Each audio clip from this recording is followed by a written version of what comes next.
a tight deadline for an amendment that could overturn Missouri's abortion ban. Tomorrow, the state Supreme Court will hear arguments on whether the amendment makes it to the November ballot, which is the same day the ballot will be finalized for printing.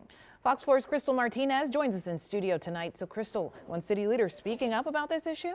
That's right. Kansas City Mayor Quinton Lucas sent a friend of the court brief in a case in support of Amendment 3 going before voters. A vote yes for Amendment 3 supports amending the state constitution to provide the right for reproductive freedom, giving individuals the right to abortion until fetal viability, which is typically around 24 weeks, and make other reproductive health decisions. As it stands today, Missouri's law bans abortions except in a medical emergency. But whether it makes it in front of voters come November is now in the hands of the Missouri State Supreme Court. A Cole County Circuit judge ruled on Friday that the full text fails to mention the specific laws to be repealed if voters were to approve.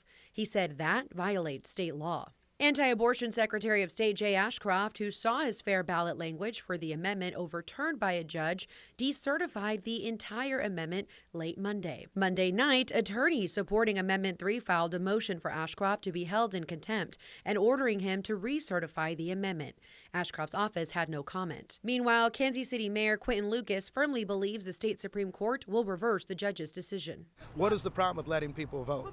That's what I would say here. It was a creative lawsuit filed by conservative interests. They got a good draw on judge, but I think the Missouri Supreme Court is going to make sure we have an opportunity to have that vote in November. Mayor Lucas and the Public Rights Project, a nonprofit working to support rights to reproductive health care, filed a friend of the court brief in the state Supreme Court. I think it's important to stand up for the rights of women in Missouri. That's why we filed an amicus brief, myself and other mayors throughout Missouri. As voters wait for a decision, whether the amendment being on the ballot is critical to Democrats' hopes in other major races remains a question. During an interview on For the People, editor-in-chief of the Missouri Independent, Jason Hancock, says polls show it won't play a part. You have this dichotomy of Missouri voters seeming to favor these sort of liberal, progressive ballot measures and then voting for Republicans statewide.